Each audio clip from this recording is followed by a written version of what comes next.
which is literally terrifying to most of us pretty much every day.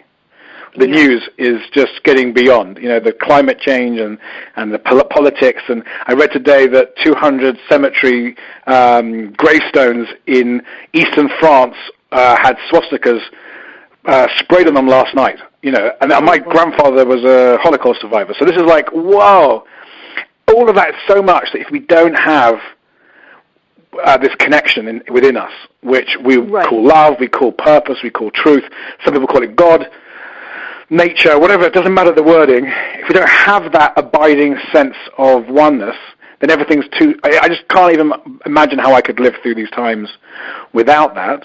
And then, as you said, the practice is, can we expire? Can we die? Which is the ultimate test we all are given. I mean, no one gets out of the fear of death and the presence of that in your life. Certainly after a certain age in your life, right? It becomes a more daily thing to be aware of, and people start dying, and your friends start dying, and all this work comes to this point. Can we exist in the middle of the fear, not escaping to a retreat center or escaping somewhere, whilst going on retreat is extremely important and valuable, but can we live in this world? In this worldly experience, in the city, in the urban jungle, in the rural pain of a depressed county, and still bring possibility and hope and compassion into our lives and then other lives. That's what the work's about.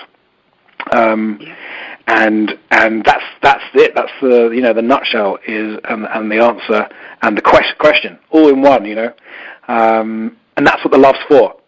The love is so that we keep on going, I think. Because the love is just a tiny bit more than the fear. That's what I like to think of it. It's like 51% love, 49% fear in the world. Yeah. How do you feel about what's happening with the world? I find it just so unacceptable, and yet from a higher perspective, one can think that all is happening exactly as it should, and then for us to trust in the process of life as it's happening. But it's waking, as ugly as it is, it's waking up so many to realize what choices they want to make. Do they want to be in that divisive turmoil of fearful, let's kill each other, powerful world, materialism, all of that? Or is there a better way, a more peaceful, comfortable way of living? How do you feel? Do you think it's an exciting time or just crazy? Both. I'm actually writing an article literally today. I'm writing an article called something like 7 Ways to Deal with Relentless Uncertainty, which is where we're at, right? It's just, who knows what's going to happen next year? Who knows if we're even going to have a system? I mean, certainly when in the UK with Brexit, we're on the cusp of potentially not even being able to fly on holiday to France this year because we won't even have an agreement to fly. So it is crazy, and I think there's a couple of big thoughts I have on this. First of all, you can't be doing spiritual work without engaging in the horror of what human beings can do to each other. So for me, because I'm a grandchild of Holocaust survivors, that's my kind of event horizon for spiritual work. I have to be able to engage in the horror of the gas chambers where my great-grandfather and great-grandmother died. I have to be able to engage in that and have a way of understanding it from a psychospiritual point of view. That for me is a very important thing. You can't block out the child abuse and the poverty and the horror of Syria and the bombs in Yemen. And I read this week that California, which is where I used to live, is the wealthiest place in the world, but also has the highest poverty rate in the U.S. You can't avoid all that. We have to be able to understand, how does this loving universe that we experience as loving when we meditate or dance or make love or whatever, how do we make sense of that? That's one whole piece of the puzzle. And then the other piece from what you said around as a systems thinker myself and understanding how systems change, which I talk about in the book a little bit of what I call the transformation curve, in that whether it's individual transformation for you, for your partner, for your kids, for your parents, or systemic transformation in our politics or in our society, things get worse before they get better. That's one of the big things I've learned.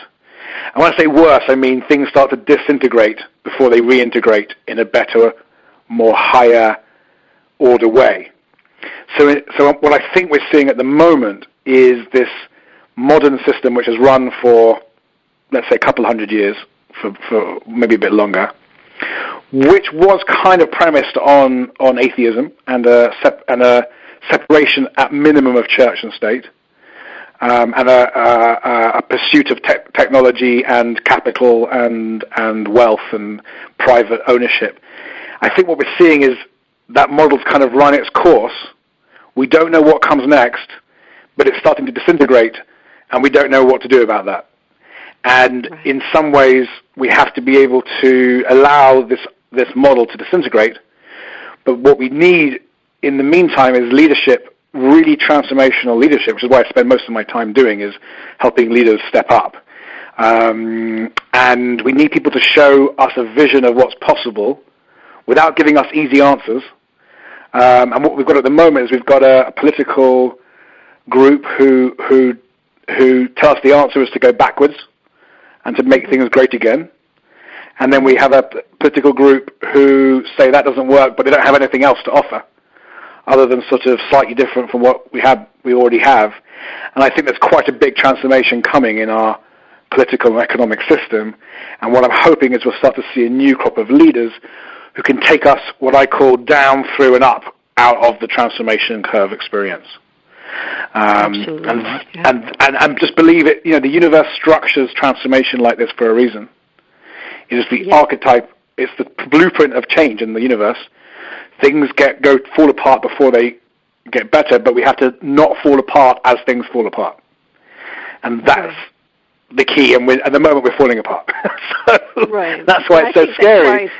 Yes, and I think that's why it's so key to know that oneness, to be community and part of each other, so that it elevates the love, as you had mentioned, and the rest, either comes along or elevates somewhat, starts to change, switch, whatever. One of the things, we're going for a break in 30 seconds or so, but one of the things that I wanted to mention when you talked about the Holocaust, you went and visited, and what amazed me and touched my soul was that you saw an area in the fields where there were children's glasses where they had thrown all of them, and oh my gosh, and they were still there. It was just like, what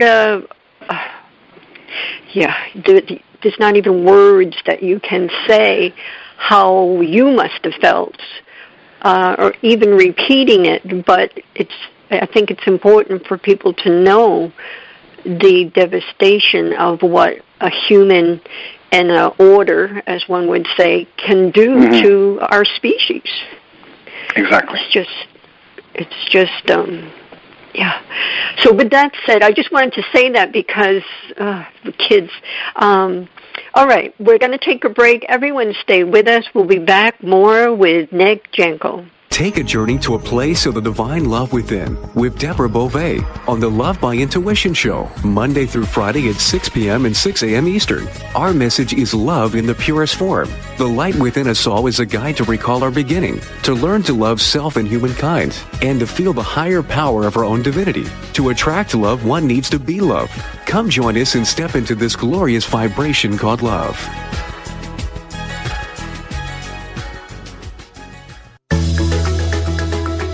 Ever wonder what it's like to have your own radio show? Well, wonder no longer, because you can dip into the radio airwaves by being host for the day on syndicated Dream Vision 7 radio network. It's a fabulous way to get your radio feet wet. It's an opportunity to market your business, modality, or book.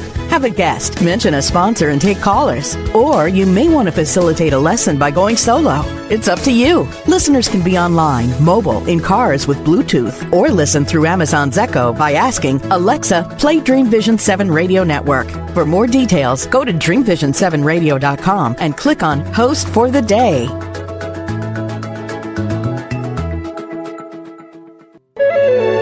This is Dream Vision 7 Radio Network, uniting mankind with universal love. Our shows are created from the heart, bringing each listener to a place of divine enlightenment. Breathe, relax, and enjoy. Let life flow. And we are, Dream Vision 7 Radio Network is the media partner for the Omega Institute in Rhinebeck, New York, and May through October, we highlight certain workshops where you, the listener, can attend for 20% off.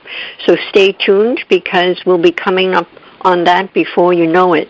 The Love by Intuition show is heard Monday through Friday, 6 a.m. and 6 p.m. Eastern Time. Go to Dream Visions, all one word with an S on the end, the number 7radio.com. While you're there, really take a moment and listen and take us wherever you go. All the hosts are there with their own modalities, their own perspectives, belief systems, but we're all going in the same direction to elevate the human race and help each of us on our path and journey. We are with Nick Seneca Jankel, who is the author of Spiritual Atheist, A Quest to Unite Science and Wisdom into a Radical New Life Philosophy to Thrive in the Digital Age. I wanted to, we're talking about this life philosophy, spiritual atheism. For the listeners, what is the difference from that versus spirituality, but not spirituality in today's world where you can pick and you don't have to follow a religion. You can pick and choose what resonates with you, still have the, know the oneness, that beautiful, potent liquid of spirit you speak of. Pick and choose. What's wrong with that? Well, I guess there's a couple of things to think about there. So for me, I'm a pick and choose kind of guy. I've gone into various different traditions and tried to find what I think works for me. But I've always been very aware, while I've been picking and choosing, not to pick the sort of fun, easy bits and miss out the some of the challenging discipline and disciplined pieces. And a lot of people who come from a specific lineage will often be quite worried or guarded against people like me who pick and choose and like a fruit salad. I like to think of a salad bar. I want a bit of this, I want a bit of that, but I don't want all this stuff over here, because they will say that every tradition is sort of complete in itself, whether it's Buddhism or Kabbalah or any of these different traditions. They all have a complete sort of package, if you like, and if you just pick bits of it, it can be quite easy, essentially, to miss out the bits that are really going to challenge us: the ethics, the disciplined practice, the charity work, whatever it is that system has developed. So it's one of the things that I watch out for very much in myself and in my teachings, is to make sure people realize that there's always going to be disciplined, hard work in spiritual practice. And there has to be. It's called practice for a reason. It's every day. It's doing the work. It's going inside. It's working out why we reacted or felt strange, or it's doing things we don't really want to do. It's inconvenient, I think, is the term I use a lot. Spiritual work, purpose-driven life. A purpose-driven life is deeply inconvenient, and if it isn't, then we should be questioning: are we avoiding the inconvenience by sort of not going as deep as we could, or missing out on some of the disciplines? That's one piece of the puzzle. I think the bigger question for me, and why I wrote this book in its essence, is that I've come to see in my own practice and my own work that spirituality has a whole chunk of answers for difficult questions, but it has its limits. And it has its limits, particularly in the area where the other great source of knowledge, science, is really good and really powerful. So science is much better at telling us how brain cells work than meditation is. But meditation is better at telling us how to experience inner peace. And